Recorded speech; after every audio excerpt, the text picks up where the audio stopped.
Hello friends, this is Dinesh Ambade from Develop Skill Academy. विद्यार्थी मित्रांनो, आज आपण इयत्ता 12वी इंग्रजी विषयामधील poem 2.1 song of the open road या कवितेवर आधारित ब्रेनस्टॉर्मिंग ॲक्टिव्हिटीची सविस्तर चर्चा येथे करणार आहोत. ब्रेनस्टॉर्मिंग ॲक्टिव्हिटीमध्ये ज्या प्रकारच्या ॲक्टिव्हिटीज दिलेल्या आहेत तशाच प्रकारच्या ॲक्टिव्हिटीज ह्या परीक्षेमध्ये येतात. तेव्हा या ॲक्टिव्हिटीची उत्तरे कसे सोडवायची हे आपण येथे पाहणार आहोत. चला तर सुरू करूयात आजचा हा video. Brainstorming activities on the poem 2.1 song of the open road. Activity 1. Pick out the lines showing that the poet is prepared to enjoy every moment of his journey. कवितेमध्ये अशा काही ओळी आपल्याला शोधायच्या आहेत की ज्यावरून आपल्याला लक्षात येईल कवी प्रवासासाठी पूर्णपणे तयार आहे. बघा answer. A foot and light-hearted I take to the open road. त्यानंतर healthy free the world before me. त्यानंतर henceforth I ask not good fortune, I myself am good fortune. त्यानंतर henceforth I whimper no more, postpone no more, need nothing. आणि strong and content I travel the open road. ह्या सर्व लाईनवरून आपल्याला असं लक्षात येतं की कवी हा पूर्ण तयारीनिशी प्रवासातील प्रत्येक क्षण एन्जॉय करू इच्छितो. प्रत्येक क्षणाला त्याला आस्वाद घ्यायचा आहे आणि येणाऱ्या प्रत्येक समस्येवर तो मात करून पुढे जाऊ इच्छितो. त्यानंतर नेक्स्ट ॲक्टिव्हिटी आहे ॲक्टिव्हिटी 1 मधील sub activity 2. By old delicious burden the poet means. Old delicious बर्डनचा अर्थ काय? कवीच्या मते ओल्ड डिलिशियस बर्डन या शब्दाचा अर्थ काय? तर बघा इथे बर्डनचा अर्थ लगेज असाही होतो. त्यानंतर बर्डनचा पुन्हा अर्थ डिलिशियस. बर्डनचा अर्थ जेव्हा विचार करतोय तेव्हा delicious food that he carries या संदर्भातही होतो. आणि या व्यतिरिक्तही त्याला इंटरनल मिनिंग आहे ते म्हणजे the stress he bears during the travel.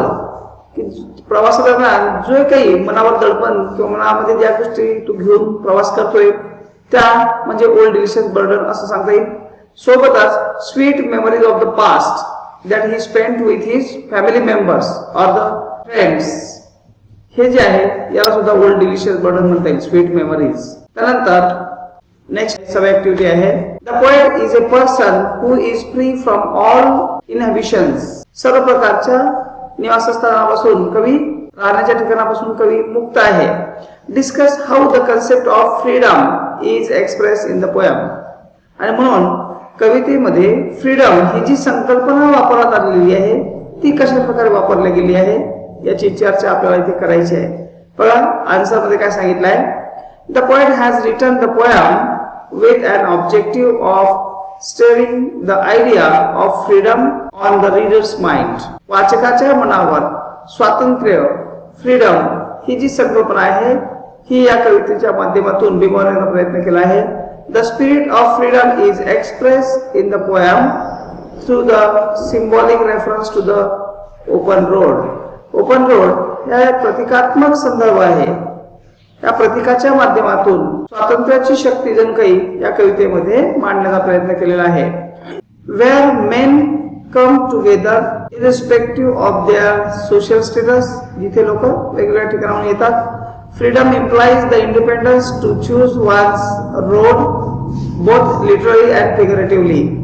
आणि इथे फ्रीडम हे दोन्ही अर्थ दाखवते, शब्दशः तसेच प्रतिकात्मक अर्थ किंवा अलंकारिक अर्थ ज्याला आपण म्हणतोय.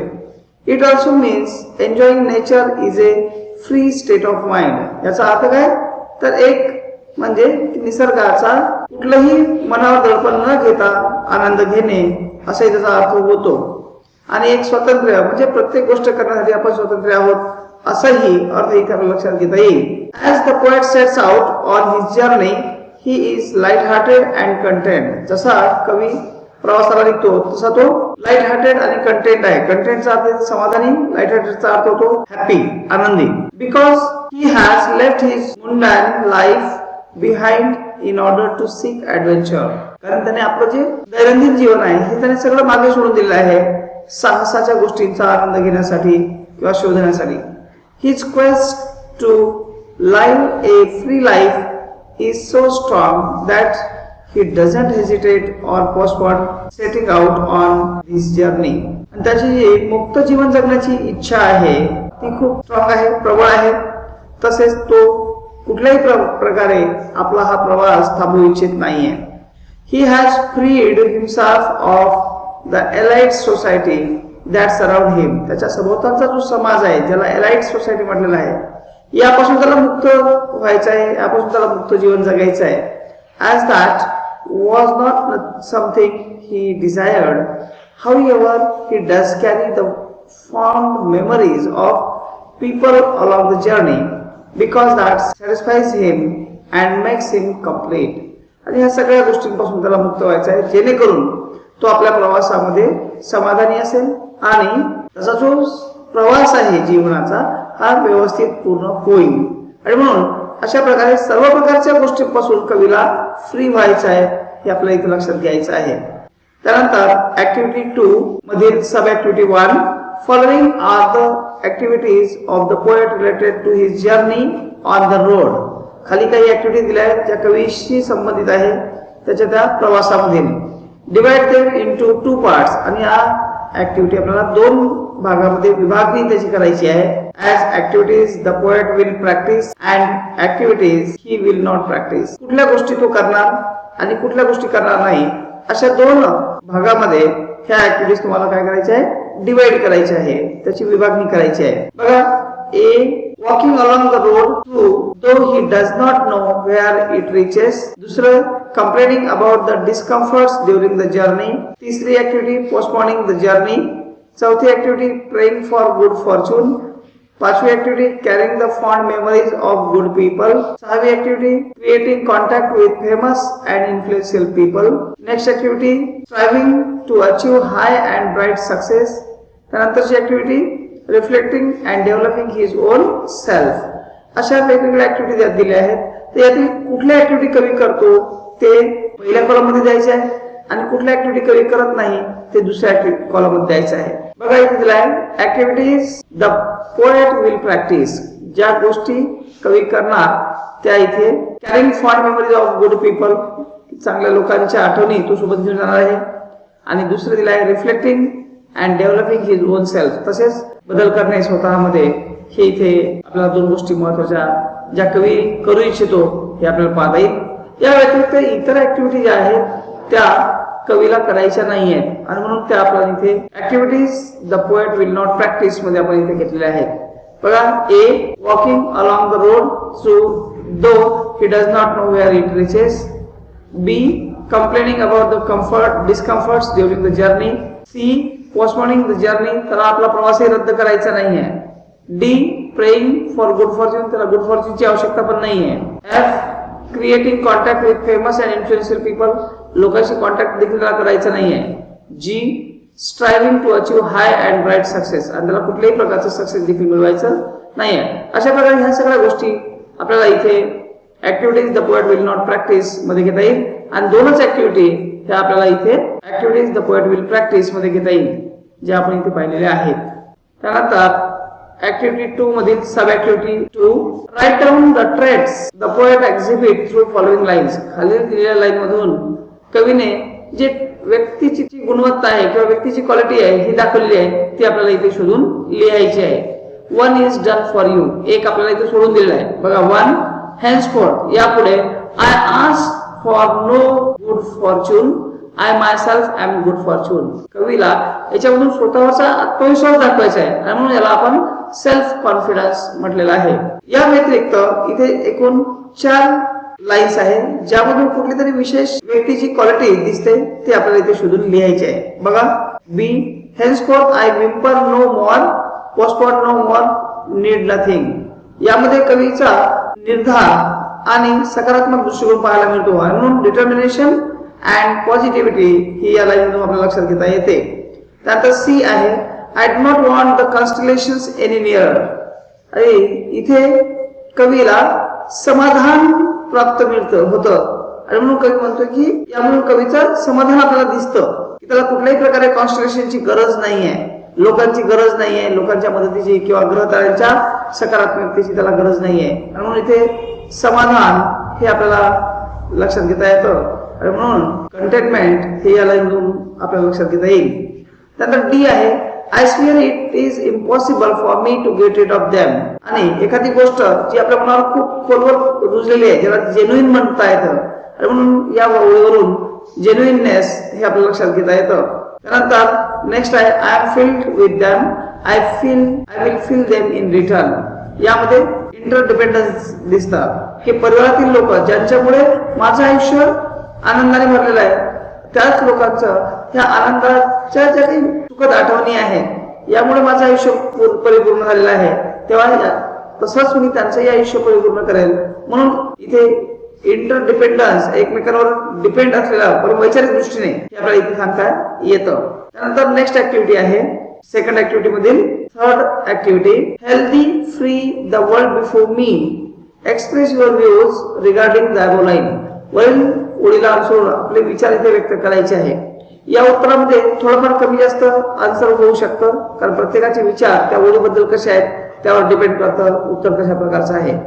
तरीही एक मॉडेल आन्सर कसं असलं पाहिजे याबद्दल आपण इथे माहिती घेऊयात. बघा, in the line healthy free the world before me, the poet is trying to convey that the world that lies ahead in his journey of life is healthy and free. त्याच्या समोरचं जे जग आहे हे कसं आहे, हेल्दी आणि free आहे. आणि त्यासाठी कवी देखील स्वतः हेल्दी आणि फ्री आहे त्या जगाचा प्रवास करण्यासाठी. इन माय व्ह्यू, माझ्या मते, the line is full of hope and optimism. या ओळीमध्ये कवीचा आशावादी दृष्टिकोन हा आपल्याला पाहायला मिळतो. It gives an idea of the world being free from all shackles of routine and monotony. आणि ज्या प्रकारच्या रोजच्या ज्या कंटाळणाऱ्या गोष्टी आहेत त्यापासून हे कवीला मुक्त व्हायचं आहे, वेगळं व्हायचं आहे. आणि म्हणून इथे फ्री हा वर्ड देखील आपल्याला लक्षात घेता येतो. It depicts a picture where the world which the poet encounters on his journey is in better shape than the one he has left behind. ज्या प्रकारचं जग किंवा ज्या प्रकारचं आयुष्य कवीने मागे सोडलंय त्यापेक्षा हे जग आणखी वेगळं आहे याचं वर्णन देखील या ओळीमधून आपल्याला लक्षात घेता येतं. अशा प्रकारे आपले व्ह्यूज या ओळीवरून आपल्याला मांडता येऊ शकतात. त्यानंतरची नेक्स्ट ऍक्टिव्हिटी आहे activity number 3. The poet has used many describing words such as healthy in his poem. कवीने आपल्या कवितेत हेल्दी सारखे बरेचसे वर्ड्स जे वर्णन करणारे आहेत त्याचा वापर केलेला आहे. Make a list and classify them as. त्यांची लिस्ट करा आणि त्यांना त्याचं वर्गीकरण करा. फॉर द वर्ल्ड, जगासाठी कोणते वर्णन करणारे शब्द वापरले, फॉर हिमसेल्फ, स्वतःसाठी त्यांनी कोणते शब्द वापरले आहेत, अँड फॉर द रोड, रोडसाठी कोणते शब्द वापरले आहेत. असे वर्ड्स इथे तुम्हाला लिहायचे आहे जे मोस्टली डिस्क्रायबिंग वर्ड्स आहे. आणि डिस्क्रायबिंग वर्ड्सचा अर्थ काय इथे ऍडजेक्टिव्ह, हे पण लक्षात घ्यायचं आहे तुम्ही. इथे ऍडजेक्टिव्ह कुठले वापरले आहेत या तिन्हीसाठी हे आपण पाहूया. वर्ड साठी कुठले वापरले आहेत, स्वतःसाठी कुठले वापरले आहेत आणि रोड साठी कुठले वापरले आहेत. बघा, जगासाठी त्यांनी वापरले आहेत फ्री अँड हेल्दी वर्ल्ड. दुसरं आहे स्वतःसाठी ए food light hearted strong and content, हे 4 शब्द वापरले आहेत. आणि रोड साठी लॉंग, ब्राऊन आणि ओपन असे डिस्क्रायबिंग वर्ड्स वापरले आहेत ज्यांना ऍडजेक्टिव्ह विशेषण म्हटलं जातं. आणि हे आपण इथे लक्षात घ्यायचं आहे. त्यानंतर नेक्स्ट ऍक्टिव्हिटी आहे ऍक्टिव्हिटी नंबर 4 मधील sub activity 1, read the expression old delicious burden. Old delicious burden हे जे ओळ आहे हे नीट लक्षात घ्यायचे आहे. A burden can not be delicious. एखादं ओझ किंवा मनावरील ताण किंवा मनावरील ओझ हे कधीच डिलिशियस असत नाही, हे आपण लक्षात घेतो. The poet has use this combination of words. परंतु कवीने इथे या शब्दांचा वापर केलेला आहे कशासाठी, टू एक्सप्रेस दॅट, व्यक्त करण्यासाठी की he has many sweet memories of the people and places. वेगवेगळ्या ठिकाणाबद्दल आणि अनेक लोकांबद्दलच्या सुखद आठवणी कवीच्या मनात आहेत हे इथे त्याला सांगायचं आहे. म्हणजेच लोकांबद्दलचे चांगले विचार आणि चांगले अनुभव हे कवीच्या मनात आहेत, जे कवीच्या मनात सामावलेले आहे. लाईक बर्डन, एखाद्या बर्डन प्रमाणे. Which he would like to remember forever, जे त्याला सतत आठवण करावीशी वाटते. The poet has used seemingly contradictory expression to convey the meaning of his heart is full of sweet memories of good and kind people. आणि कवीला अशाच प्रकारे चांगल्या आणि दयाळू लोकांच्या जे काही आठवणी आहेत याने त्याचं मन भरलेलं आहे असं इथे कवी सांगतोय. म्हणजे हे विचार कवीच्या मनात रुजलेले आहेत असं कवीला सांगायचं आहे. दो जरी he wants to be free from any type of attachment, जरी या आपुलकीपासून जिव्हाळ्यापासून त्याला मुक्त व्हायचं असेल तरी he wants to cherish these sweet memories in his heart, की ह्या सगळ्या गोड आठवणी मधुर आठवणी त्याला आपल्या मनामध्ये जतन करून ठेवायचे आहे फॉर एव्हर नेहमीसाठी. द एक्सप्रेशन इथे अक्षर मागे पुढे झाले थोडे तुम्ही लक्षात घ्या. The expression contains opposite ideas, आणि या वाक्यामधून दोन विरोधी संकल्पना दिसतात. That make it seem absurd or unlikely, ज्या निरर्थक आहेत काहीतरी वेगळ्या वापरल्या आहेत. त्यातून एक वेगळी संकल्पना मांडायची आहे म्हणून त्या वापरल्या आहेत ज्या निरर्थक वाटतात. अल्दो जरी इट मे बी ट्रू, जरी ते सत्य असेल तरी. And this is called paradox, कारण इथे दोन परस्पर विरोधी संकल्पना जरी वापरल्या असतील तरी त्याचा आभास निर्माण केलेला आहे. आणि म्हणून इथे आपल्याला परस्पर शब्दशः विरोध नाही. आणि म्हणून इथे आपल्याला हे लक्षात घ्यायचं आहे की इथे paradox he figure of speech आपल्याला पाहायला मिळेल. विरोधाभासा अलंकार, याचं उत्तर लिहायची गरज नाही, हे फक्त आपल्याला अर्थ समजण्यासाठी आहे. कवितेतील एक्झाम्पल फिगर ऑफ स्पीच मध्ये आणि पोएटिक अप्रिसिएशन मध्ये मात्र तुम्हाला हे लिहायचं आहे. त्यानंतर चौथ्या ऍक्टिव्हिटी मधील सब ऍक्टिव्हिटी 2 दुसरी ऍक्टिव्हिटी आहे. The road in the poem does not mean only the road to travel. या कवितेमध्ये रोड ही जी संकल्पना आली आहे याचा अर्थ फक्त प्रवास करण्यासाठीचा रोड असा नाही. The poet wants to suggest the road of life, तर त्या माध्यमातून कवीला जीवनाचा मार्ग हे देखील सुचवायचा आहे. Explain the metaphor with the help of the poem. बघा, the road means the road of life असा त्याचा अर्थ इथे कवीला सांगायचा आहे जो गर्भित अर्थाने वापरला आहे. म्हणून त्याला मेटाफोर फिगर ऑफ स्पीच म्हटलं जातं. मेटाफोर म्हणजे काय, रूपक अलंकार. तर तो कसा वापरलाय त्याचा अर्थ आपण इथे लक्षात घेऊयात. The road referred to in the poem has both literal and figurative meaning. शब्दशः आणि अलंकारिक दोन्ही अर्थ त्याला आहे. It also refers to the journey of life in its figurative sense. आणि अलंकारिक किंवा गर्भित अर्थाने जर म्हटलं तर जीवनाचा प्रवास असा त्याचा अर्थ होतो. The poet celebrates the road as a metaphoric space of free spirit where people come together irrespective of their social status. आणि इथे कवी रोड हे एक रूपक या अर्थाने वापरतोय ज्यामध्ये कवीला मुक्तपणे विचार करण्यासाठी कुठेतरी संधी आहे, ज्यामधून लोक एकत्र येतात आणि त्यांचं सामाजिक जे काही स्टेटस आहे हे विसरून ते सगळे एकत्र येतात स्वतःच्या जीवनाला एक स्वातंत्र्य मिळवून देण्यासाठी, एक आनंद घेण्यासाठी. People who travel this road of life are a community in themselves. तर इथे लोक जे प्रवास करतात जीवनाचा तो समाजामधून स्वतःसाठी प्रवास करतात. Like the poet, they too have broken the shackles of their daily life and have commenced their journey seeking adventure, because the road is also symbolically a call of adventure. कारण लोक जे पुढे प्रवास करतायत ते कुठेतरी साहसाच्या गोष्टीचा शोध घेत किंवा त्यातून काहीतरी शोधत जात असतात. कारण रस्ता हा जर प्रतिकात्मक दृष्ट्या आपण पाहिला तर कॉल ऑफ ए ऍडव्हेंचर, त्याला एक साहस असंच म्हटलं जातं. कारण रोडवर जात असताना एखादी गोष्ट शोधत असताना साहसाच्या गोष्टी करतच पुढे जावं लागतं, कारण येणाऱ्या अडचणींना आपल्याला सामोरं जावं लागतं. त्यानंतरची सब ऍक्टिव्हिटी आहे थर्ड, फ्री वर्स म्हणजे मुक्त काव्य. फ्री वर्सचा अर्थ काय, मुक्त काव्य. Free verse is a poetry that does not rhyme or have a regular rhythm. Free वर्स म्हणजे काय, मुक्त काव्य ज्याच्यामध्ये यमक जोड्या दिसत नाही, यमकाच्या जोड्या वापरलेल्या नसतात. द फीचर ऑफ फ्री वर्स, फ्री वर्सची काही वैशिष्ट्ये आहेत इथे दिलेली फीचर्स हे आपल्याला नीट लक्षात घ्यायचे आहेत. बघा, it is A literary device that is free from limitations. हे एक साहित्यिक तंत्र आहे जे कवितेच्या आकृती बंधातून मुक्त आहे. of the regular meter and rhythm does not rhyme with fixed form. त्यामध्ये राईम स्कीम, रायमिंग पेअर्स वगैरे कुठलेही नसतात and still it provides an artistic expression आणि त्यातून एक कलात्मक असे भाव मांडले गेलेले असतात. In this way, अशा प्रकारे the poet can give his own shape to a poem as he desires and can use various poetic devices to create the effect. कवी जे काही टेक्निक या कवितेत वापरतो ज्यामुळे कवितेला तो शेप देतोय त्यामधून तो आपल्या इच्छा आणि वेगवेगळ्या पोएटिक डिव्हाइसेसचा वापर करताना आपल्याला पाहायला मिळतो. ही कन्सिडर्स सुटेबल फॉर पीस आणि त्याला असं वाटतं की हे टेक्निक हे काय एक या साहित्यासाठी म्हणून ते सुटेबल आहे.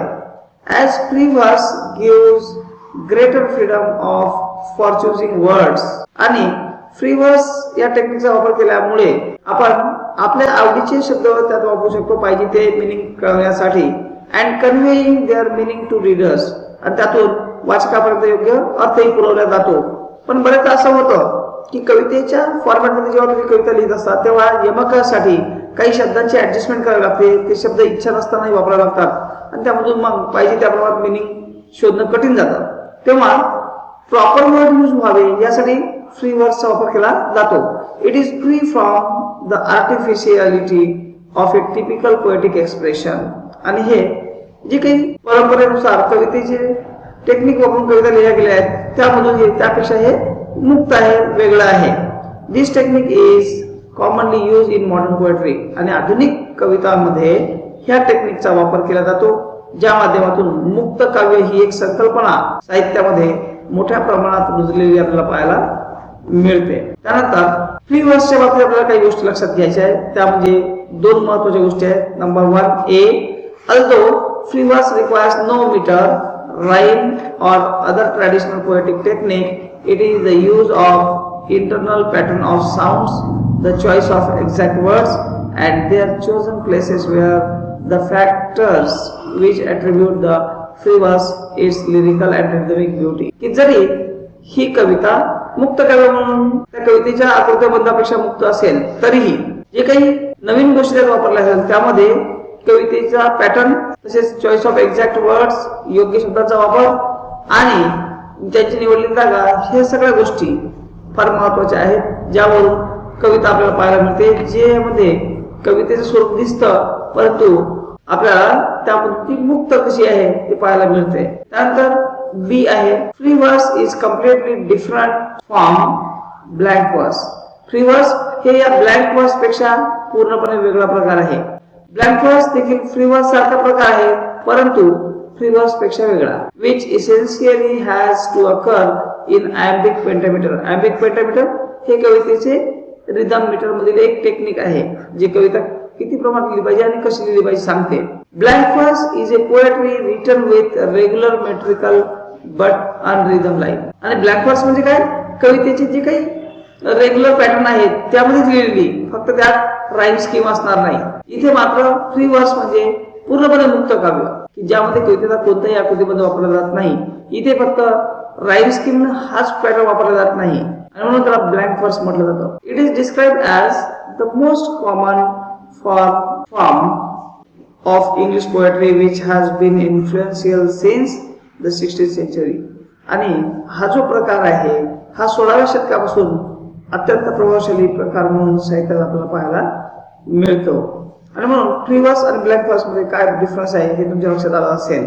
त्यानंतर activity sub activity 4 there are certain words that are repeated in the poem. काही शब्द आहेत की जे नेहमी कवितेत रिपीट झालेले आहेत. फॉर एक्झाम्पल नो मोर 2-3 वेळा शब्द आलेला आहे. Find out other similar word expression आणि इतरही काही लाईन आपल्याला शोधायच्या आहेत. Explain the effect they have created in the poem. आणि त्याचा परिणाम काय तर वारंवार शब्दांचं रिपिटेशन येत असेल तर बघा वारंवार शब्दांचं रिपिटेशन जर येत असेल कवितेमध्ये तर त्यामधून रिपिटेशन नावाची फिगर स्पीच आपल्याला पाहायला मिळते ज्यामुळे कवितेच्या वाचनामध्ये एक रसाळपणा, एक आल्हाददायकपणा निर्माण होतो. बघा answer such repetition is seen in line number 5 to 8. No मोरचा वापर दिसतो आपल्याला 5 ते 8 या लाईन मध्ये पाहायला मिळतो. विथ वर्ड्स हेन्सफोर्थ त्यामध्ये हेन्सफोर्थ वर्ड पण पाहायला मिळतो. गुड फॉर्च्यून हे शब्द पण सुद्धा रिपीट झालेले पाहायला मिळतात. इन लाईन 13 to 20 आणि 13 ते 20 या लाईन मध्ये with the personal pronoun I capital देखील महत्वाचा रिपीट झालेला पाहायला मिळतो. Repetition as a figure of speech add flourish to the poem. आणि रिपिटेशन एक फिगर ऑफ स्पीच म्हणून जर त्याला कवितेत वापर केला असेल तर त्यामधून कविता अधिक बहारदार, चांगली बनते, इफेक्टिव्ह बनते. ॲड्स एम्फासिस, एखाद्या गोष्टीवर भर देते. And imparts poetic appeal to it, आणि त्यामधून पोएटिक अपील देखील मांडली जाते. लोकांना कुठली गोष्ट शिकायची आहे ते देखील सांगण्याचा प्रयत्न केला जातो. इन पर्टिक्युलर, विशेषतः the repetition of I enhances the narrative appeal of the poem. आयचे जे रिपिटेशन आहे हे पुढे काय करतं, कवितेची जी काही नॅरेटिव्ह टेक्निक आहे त्याला ते पुढे वाढवू शकतं. आणि अशा प्रकारे इथे बरेचसे वर्ड्स रिपीट झाले आहेत. Repetition he figure of speech यामध्ये पाहायला मिळते. फिगर ऑफ स्पीचचा स्पेशल एक व्हिडिओ मी तयार केलेला आहे, त्याची लिंक देखील डिस्क्रिप्शन मध्ये दिलेली आहे. त्यावरून या पोएम मधील सर्व फिगर्स ऑफ स्पीच तुम्हाला लिहून घ्यायचे आहेत. त्यानंतर sub activity number 5, the use of personal pronoun I is evident and prominent in this poem. या कवितेमध्ये आयचा जो वापर केलेला आहे हा एक चांगला पुरावा आहे आणि सोबतच तो प्रबळ आहे. इतर घटकापेक्षा अधिक त्याला प्राधान्य दिलं आहे, अधिक त्याला महत्व दिलं आहे. त्याची कारणं द्या, गिव्ह रिझन्स. कारण काय, तर आन्सर आहे the poet uses the personal pronoun I to emphasize his own independence in traveling the open road and also his freedom in choosing the road that he wishes to take. इथे पहिले personal प्रोनाउनचा वापर करण्याचं कारण काय, कारण कवीला त्या एका गोष्टीवर भर द्यायचा आहे. कुठल्या गोष्टीवर भर द्यायचा आहे, तर स्वतःचं स्वनिर्भर आहे असं त्यातून सांगायचं आहे प्रवास करण्यासाठी. आणि त्याचे जे स्वातंत्र्य आहे हे तो स्वतः निवडू इच्छितो असं देखील आपल्या लक्षात घेता येतं. मोरओव्हर, आणि याहीपेक्षा पुढे, ही asserts through the abundant use of I that he wants to live life on his own terms and always be in command of his circumstances. यामध्ये देखील कवी जे काही आयचा वापर करतोय तो बरेचदा करताना दिसतोय. कारण काय, कारण he wants to live life on his own terms. त्याला स्वतःच्या इच्छेनुसार जीवन जगायचं असतं. And always be in command of his circumstances, आणि परिस्थितीनुसार तो नेहमी तिथे ह्या गोष्टी वापरताना पाहायला मिळते किंवा तसा जगताना आपल्याला पाहायला मिळू शकतं. त्यानंतर activity number 5, with the help of the following points right a poetic appreciation of the poem song of the open road. मित्रांनो, पोएटिक अप्रिशिएशन वर आधारित देखील एक व्हिडिओ मी तयार केलेला आहे, त्याची लिंक सुद्धा डिस्क्रिप्शन मध्ये देत आहे. ते नीट पहा आणि त्याचा देखील अभ्यास करा. अत्यंत सोप्या आणि सरळ भाषेत अप्रिशिएशन आपल्याला लिहायचं असतं. हा प्रश्न 4 मार्क्स साठी परीक्षेत येतो आणि त्याला ऍटलीस्ट 6 पॉइंट्स आपण लिहिले पाहिजेत असं अपेक्षित आहे. बघा पॉइंट्स कुठले दिले आहेत. About the poem, poet and title. कवी, कविता, कवी आणि कवितेचं शीर्षक याबद्दलची माहिती आपल्याला पहिल्या पॉइंट मध्ये द्यायची आहे. दुसरा पॉइंट आहे द थीम, त्या कवितेची थीम काय आहे ते आपल्याला सांगायचे आहे. तिसरा पॉइंट आहे पोएटिक स्टाईल, कवितेमध्ये कुठली पोएटिक टेक्निक वापरलेली आहेत, कवितेची शैली कशी आहे हे सुद्धा आपल्याला इथे सांगायचे आहे. त्यानंतर नेक्स्ट आहे the language, poetic devices use in the poem. या कवितेमध्ये आपली भाषा आणि पोएटिक डिव्हाइसेस म्हणजेच काय, अलंकाराचा वापर कसा केलाय ते आपल्याला इथे लिहायचं आहे. त्यानंतर नेक्स्ट आहे स्पेशल फीचर, कवितेचं काही विशेष फीचर असेल तर ते आपण लिहिलं पाहिजे, जसं ब्लँक वर्स आहे, फ्री वर्स वगैरे आहे. त्यानंतर शेवट नेक्स्ट पॉइंट आहे message, value or morals in the poem. या कवितेमध्ये कवितेचा मेसेज काय किंवा त्या कवितेतून कुठली नैतिक शिकवण आपल्याला मिळत आहे किंवा कुठले मूल्य त्यातून आहे हे आपल्याला लक्षात घ्यायचं आहे. आणि शेवटचा पॉइंट आहे your opinion about the poem, आणि कवितेबद्दलचं तुमचं काय ओपिनियन आहे हे सुद्धा तुम्हाला इथे पाहायचं आहे. बघा मित्रांनो, हे सगळे पॉइंट्स इन्क्लूड करून तुम्हाला इथे याचं उत्तर काढून दिलेलं आहे. याबद्दल स्पेशल स्वतंत्र व्हिडिओ देखील तयार केला आहे. आणि जर तुम्हाला तसं पाहायचा नसेल तर तुम्ही इथे दिलेला प्रश्न देखील अभ्यासू शकता. या प्रत्येक प्रश्नाचं उत्तर टू द पॉइंट दिलेलं आहे, ते नीट समजून घ्या आणि त्यानुसार प्रश्नाचे उत्तर तुम्ही इथे लिहायचं आहे. बघा आन्सर काय दिलेला आहे. Point number 1, about the poem, poet and the title. Poem बद्दलची माहिती पहिल्यांदा लिहायची, त्यानंतर पोएट बद्दलची माहिती लिहायची आणि नंतर टायटल बद्दलची माहिती लिहायची. बघा poem song of the open road is taken from Leaves of Grass by Walt Whitman. यांनी लिहिलेली song of the open road ही लीव्स ऑफ ग्रास मधून घेतलेली आहे. त्या कथा संग्रहातून घेतलेली आहे. It is a beautiful blade of human feelings, आणि इथे व्यक्तीच्या भावनाचं खूप चांगल्या प्रकारचं मिश्रण या कवितेत केलेलं आहे. It enlightens us with the poet's self realization about the journey of life. जीवनाच्या प्रवासाबद्दल कवीची स्वतः झालेली जाणीव कवीला ही यातून मांडलेली आहे, असं कवितेबद्दल आपण इथे लिहू शकतो. त्यानंतर बघा, प्रत्येक पॉइंट बद्दल दोन तीन ओळी लिहायच्या आहे, कारण हा एक मेन पॉइंट आहे म्हणून. त्यानंतर पोएट बद्दल माहिती. Walt Whitman, an American poet, is often called as the father of free verse. त्यांना फादर ऑफ फ्री वर्स म्हणून ओळखलं जातं. हे एक अमेरिकन कवी आहेत आणि त्यांना मुक्त काव्याचे जनक म्हणून ओळखलं जातं. त्यानंतर टायटल, कवितेचं टायटल कसं आहे ते पाहूयात आपण. The title of the poem is significant and apt. कवितेचं जे शीर्षक आहे हे अत्यंत महत्वपूर्ण आहे आणि योग्य आहे. द पोएट सिग्निफाईज मोबिलिटी, आणि यामधून कवी मोबिलिटीचं महत्व मांडू इच्छितोय. It is the symbol of freedom of thoughts and action. तसेच विचार आणि कृती याचं ते एक प्रतीक आहे स्वातंत्र्याचं. आणि म्हणून हे 3 पॉइंट्स या एका पॉइंट मध्ये आपल्याला व्यवस्थित लिहायचे आहेत. प्रत्येक पॉइंट हे 2-3 वाक्यात लिहिलं तरी पुरेसं आहे. त्यानंतर नेक्स्ट पॉइंट आहे द थीम. कवितेची थीम काय दिलेली आहे हे आपण बघूयात. कवितेचा विषय ज्याला म्हटलं जातं ते आपण इथे नीट लक्षात घ्यायचं आहे. बघा, the poem is about self awareness, स्वजागृती किंवा म्हणा स्वजाणीव, फ्री विल तसेच मुक्त इच्छाशक्ती, टेंडरनेस ऑफ हार्ट्स मनाचा प्रेमळपणा याबद्दल ही कविता आहे. Staying in one place is for too long stagnates the life. एकाच ठिकाणी फार वेळपर्यंत थांबलं की व्यक्तीचं आयुष्य देखील थांबतं, अशा प्रकारे. It is about A free journey of life on the open road. तसेच जीवनाचा मुक्त प्रवास हा मुक्त रोडवरील आहे असं यावरून लक्षात घेता येतं. And in a cheerful mode the speaker is ready to go on a new road of life. जीवनाच्या नवीन मार्गावर त्याला प्रवास करायचा आहे. विथ न्यू होप, नवीन आशा त्याला आहे, नवीन ध्येय त्याला प्राप्त करायचं आहे. There is self confidence and determination in him. आणि म्हणून या कवितेचा मुख्य विषय थीम काय आहे?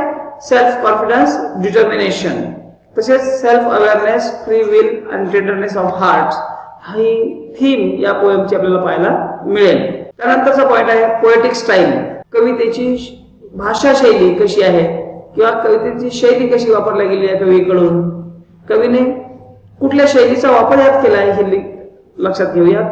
The style of the poem is narrative. कवितेची स्टाईल कुठली आहे? नॅरेटिव्ह आहे, कथानक पद्धतीने आहे. इट इज इन फ्री वर्स. ही कविता मुक्त काव्य या प्रकारामध्ये मोडली जाते. It has no regular rhyme and rhythm.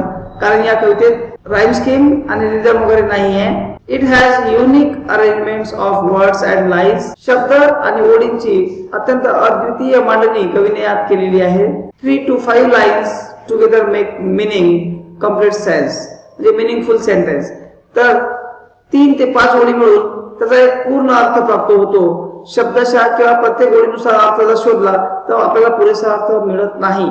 पण जेव्हा तुम्ही 4-5 ओळीचा स्टडी करता तेव्हा त्यातून एक वेगळं मिनिंग हे आपल्याला पाहायला मिळतं आणि ही आपल्याला इथे नीट लक्षात घेता येईल. हीच या कवितेची शैली आहे, स्टाईल आहे. त्यानंतरचा नेक्स्ट पॉइंट आहे the language oblique poetic devices. कवितेची भाषा शैली आणि कवितेत वापरलेले पोएटिक डिव्हाइसेस याबद्दल आपल्याला माहिती लिहायची आहे. यूज इन द पोएम, जे कवितेत वापरलेले आहेत. The poem is enrich with the poetic devices. कवितेत बरेच पोएटिक डिव्हाइसेसचा वापर केलेला आहे. सच ॲज, जसे की मेटाफोर, अलिटरेशन, रिपिटिशन, पॅराडॉक्स इत्यादी फिगर्स ऑफ स्पीचचा वापर यात केलेला आपल्याला पाहायला मिळेल. ज्यामुळे कविता ही अधिक आकर्षक आणि कवितेची भाषा ही परिणामकारक बनते. These poetic devices add musical and pictorial effects. तसेच या पोएटिक डिव्हाइसेस मुळे कवितेमध्ये म्युझिकल आणि पिक्चोरियल इफेक्ट्स निर्माण होतात. एक रिदम सारखं ते वाचन केलं की आपल्याला लक्षात घेता येतं. It is an example of dramatic monologue. आणि ती कविता ही एक काय ड्रामॅटिक मोनोलॉगचं देखील उदाहरण आहे. ड्रामॅटिक मोनोलॉगचा अर्थ काय? तर नाटकातील एकाच व्यक्तीचे लांबलचक असं भाषण जे सगळ्यांना काहीतरी सांगण्याचा उद्देश असतो, काहीतरी त्यातून बोध करून देण्याचा उद्देश असतो. त्यानंतरचा पॉइंट आहे स्पेशल फीचर्स. काही विशिष्ट वैशिष्ट्ये असतात कवितेची जी आपल्याला इथे लिहायची असतात. Use of easy words to express the stream of thoughts makes the poem special. या कवितेमध्ये सोप्या शब्दांचा वापर ज्यामधून विचारांची जणू काही एक प्रवाहच निर्माण केलेला असतो आणि ह्याचमुळे कवितेला एक विशेष महत्व प्राप्त होतं आणि हेच या कवितेचं विशेष आहे. The poem the open road is the symbol of free road of life. Open रोडचा अर्थ काय? ते जीवनाचा मुक्त मार्ग किंवा प्रवास असा त्याचा अर्थ होतो. People should take the road as point to start over towards something new. आणि लोकांनी हा जीवनाचा प्रवास काहीतरी नवीन प्राप्त करण्याच्या उद्देशाने सुरू केला पाहिजे. The journey of life should be mobile. मोबाईलचा अर्थ काय? गतिमान, मूवेबल. सतत फिरत असलेला जीवनाचा प्रवास हा कसा आहे? मूवेबल आहे. And always on the road to move on. आणि ते सतत चालण्यासाठी रोडवर हा प्रवास व्यक्तीचा असतो. त्यानंतर नेक्स्ट पॉइंट आहे message, values, morals in the poem. या कवितेमधून कुठला संदेश आपल्याला मिळतोय, कुठली मूल्य शिकायला मिळतात आणि कुठली नैतिक शिकवण आहे ते आपल्याला सांगायची आहे. बघा, we must have self confidence to change the road of life and we should go on it to make our future bright. इथे सेल्फ कॉन्फिडन्स हा आपल्या जीवनाचा मार्ग बदलण्यासाठी महत्वाचा आहे, ज्यामुळे त्या जीवन मार्गावर जात असताना आपण आपलं फ्युचर ब्राईट केलं पाहिजे असा संदेश या कवितेचा आहे. We must not forget the people who filled our life with happiness. तसेच ज्या लोकांमुळे आपल्या आयुष्यात आनंद निर्माण झालाय या लोकांना देखील आपण विसरता कामा नये असा मेसेज या कवितेचा कवी आपल्याला देतोय. त्यानंतर लास्ट पॉइंट आहे शेवटचा, your opinion about the poem. कवितेबद्दल आपलं मत काय? तर कवितेबद्दल आपलं मत थोडक्यात एक दोन ओळीमध्ये आपण सांगायचं असतं. बघा, the poem song of the open road celebrates the self freedom, self expression and self confidence. ही कविता आपल्याला स्वतःचं स्वातंत्र्य, स्वतःचे विचार व्यक्त करण्याचं स्वातंत्र्य आणि स्वतःवरचा आत्मविश्वास ह्या गोष्टी व्यक्त करते. It is a fine poem. ही एक छान अशी कविता आहे. It gives the message of life. जीवनाचा याच्यामधून एक संदेशही मिळतोय. तर अशा प्रकारे एक दोन ओळीत आपण याचं उत्तर लिहू शकतो आणि शेवटी आपण सांगू शकतो, I like this poem very much. After reading this poem I found out that. अशी पण सुरुवात त्याची आपण करू शकतो. तर वेगवेगळ्या पद्धतीने आपल्याला इथे आपलं मत मांडायचं आहे, एवढं आपण लक्षात घ्यायचं आहे. त्यानंतर नेक्स्ट ऍक्टिव्हिटी आहे, write 4 to 6 lines of free verse on the topic the road that leads to my college.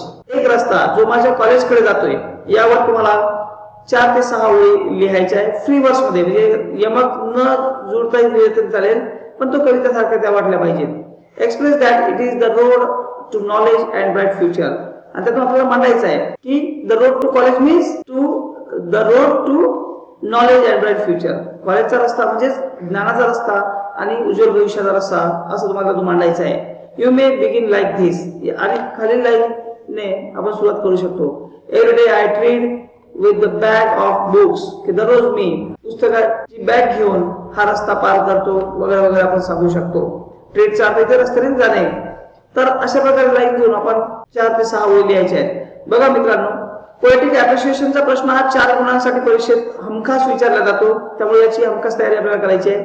तसाच हा एक प्रश्न आहे ज्याला पोएटिक क्रिएशन म्हणलं जातं किंवा क्रिएटिव्हिटी. या पॉइंट अंतर्गत हा प्रश्न विचारण्यात येतो आणि हा प्रश्न देखील 2 गुणांसाठी हमखास विचारण्यात येतो. परीक्षेत जिथे पोएमचा प्रश्न विचारला जातो क्वेश्चन 3A यामधील ऍक्टिव्हिटी नंबर 5 मध्ये हा प्रश्न हमखास विचारण्यात येतो.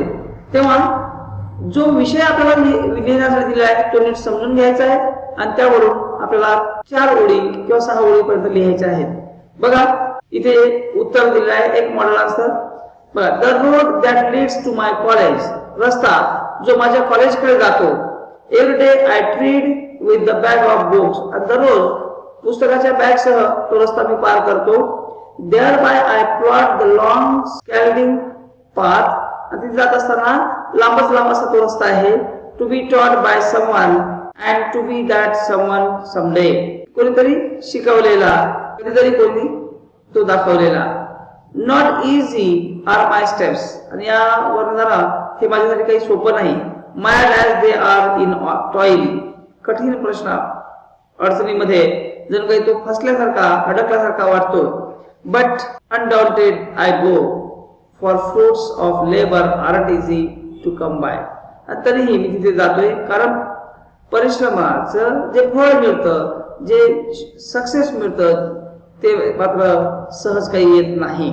आणि अशा प्रकारे इथे आपल्याला ह्या 6 ओळी आपल्याला पाहता येईल. पुन्हा एकदा मी ओळी वाचतोय, ते नीट लक्षात घ्या.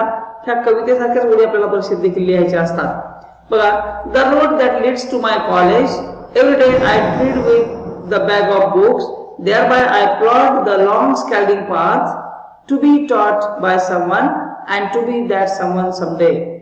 Not easy are my steps, mired as they are in toil, but undoubted I go for fruits of labor aren't easy to come by.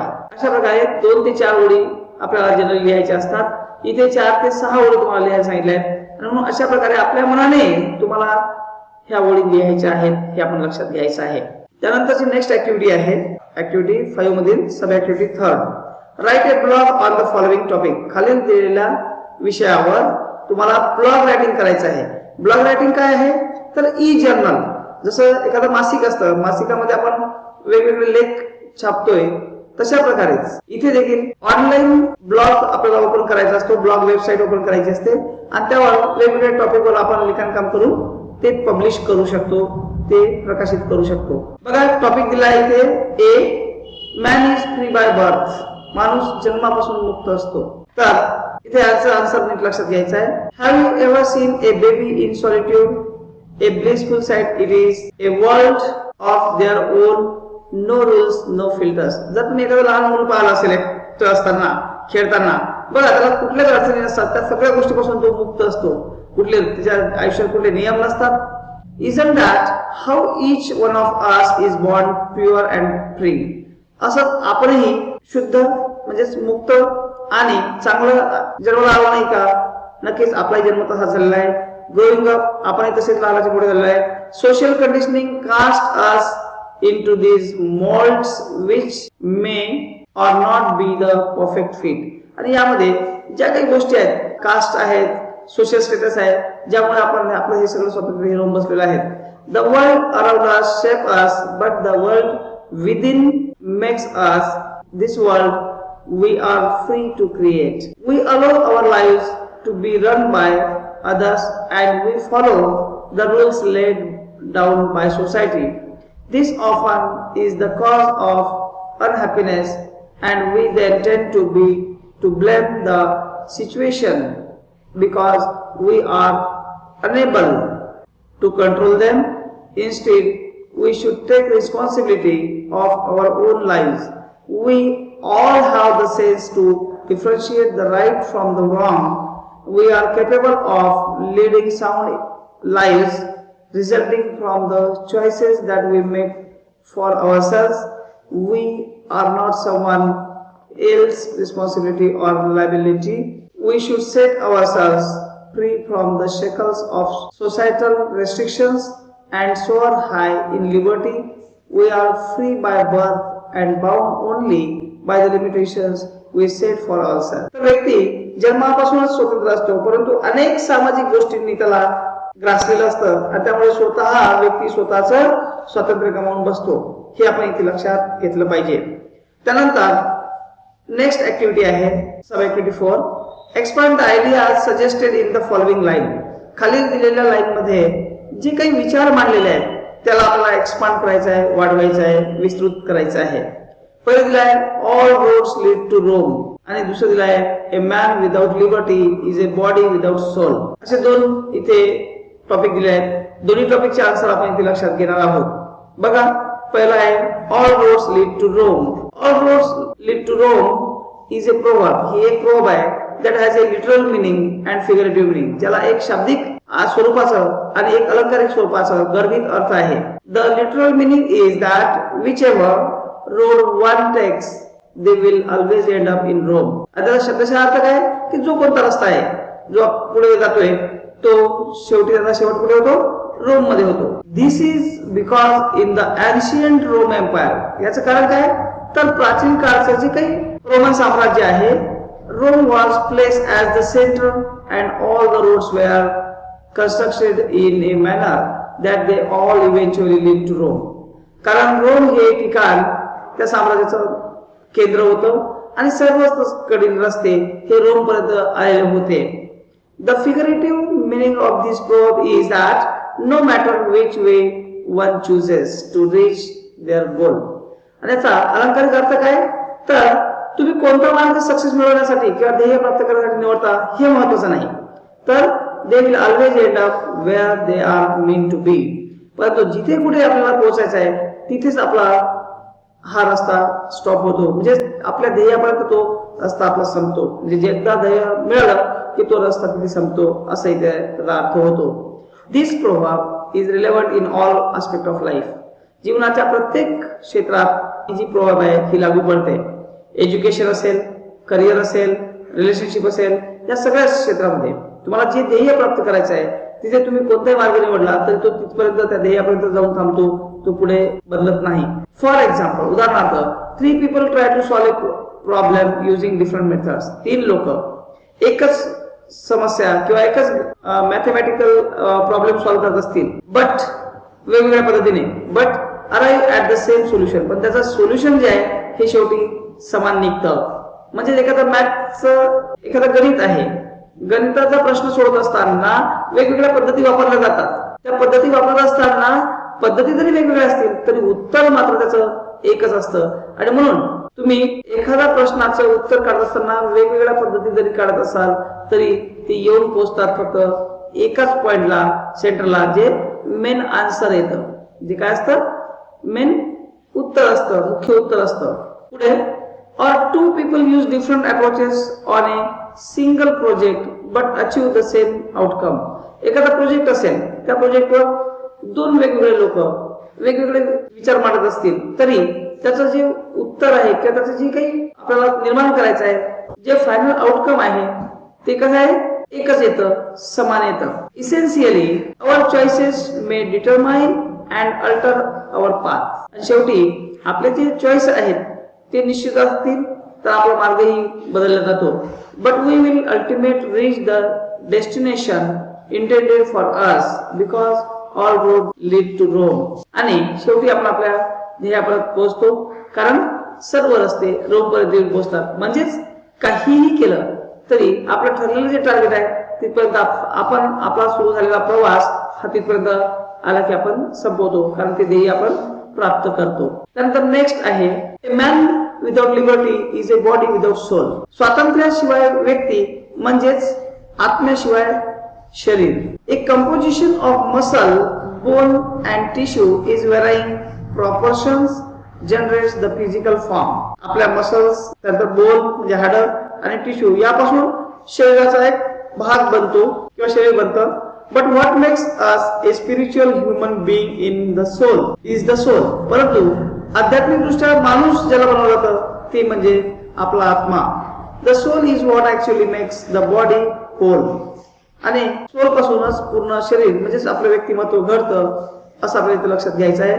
Similarly तसंच the freedom to make choices without any restrictions. तसंच स्वातंत्र्य जे आपले वेगवेगळे choice निर्माण करून देतं without restriction, कुठलेही बंधन न आणता, is what makes a person whole. त्यातूनच व्यक्ती बनत असतो, व्यक्तिमत्व बनत असतं. विदाउट इट, त्याशिवाय we are all mere puppets. आपण फक्त एखाद्या कठपुतलीप्रमाणे आहोत की जे dancing to someone else tunes, की कोणाच्या तरी इशाऱ्यावर आपण नाचत असतो. ॲज सोशल बीइंग, एक व्यक्ती म्हणून, समाजातील व्यक्ती म्हणून, we are blessed with the power of choice to make sound decision. एक चांगला निर्णय घेण्यासाठी आपल्याकडे संधी असते, आपल्याकडे सामर्थ्य असते. But with time we impose rules and restrictions upon ourselves to align with society. परंतु काही गोष्टी समाजाशी जुळून घेण्यासाठी आपण स्वतःहून आपल्यावर नियम आणि बंधने लावून घेत असतो. Consequently these impositions then govern our lives and keep us from being true to ourselves. आणि कधी कधी ह्या ज्या गोष्टी लागलेल्या असतात ज्यामुळे आपण आपल्या खरा स्वातंत्र्य किंवा खरा जीवन जगत नाही, त्यापासून दूर जातो. They take away our freedom and confine us in the monotony of tedious routine.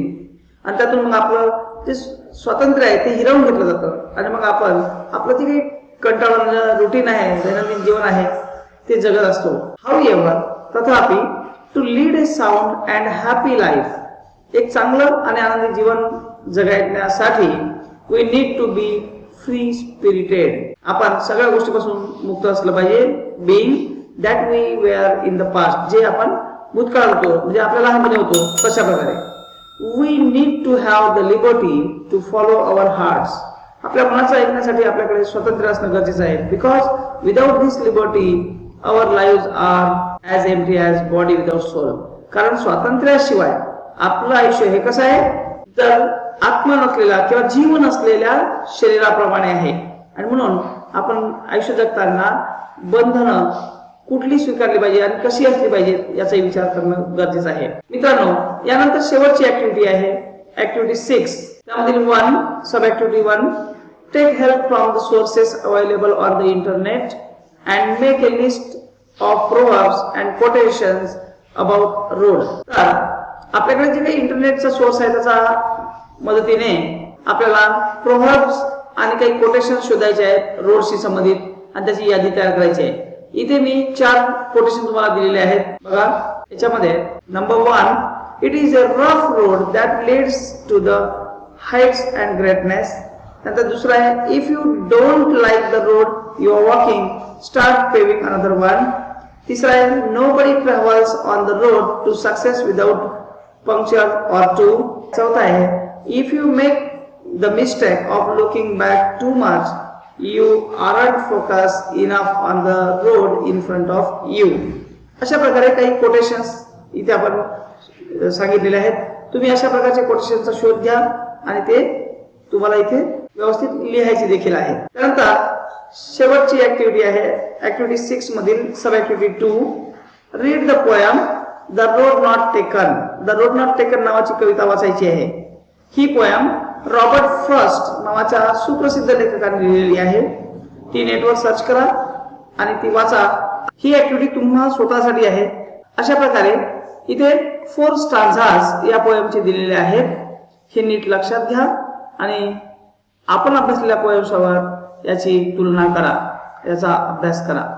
अशा प्रकारे विद्यार्थी मित्रांनो, song of the open road या कवितेवरील ब्रेनस्टॉर्मिंग ऍक्टिव्हिटीची सविस्तर चर्चा आज आपण इथे केलेली आहे. आशा आहे हा व्हिडिओ तुम्हाला आवडला असेल. लवकरच भेटणार आहोत नवीन व्हिडिओसह. तेव्हा व्हिडिओ जर आवडला असेल तर आपल्या मित्रांपर्यंत शेअर नक्की करा आणि माझ्या चॅनलला सबस्क्राईब करा, तसेच व्हिडिओला लाईक करा. चला तर विद्यार्थी मित्रांनो, आपण इथे थांबूयात. थँक्यू.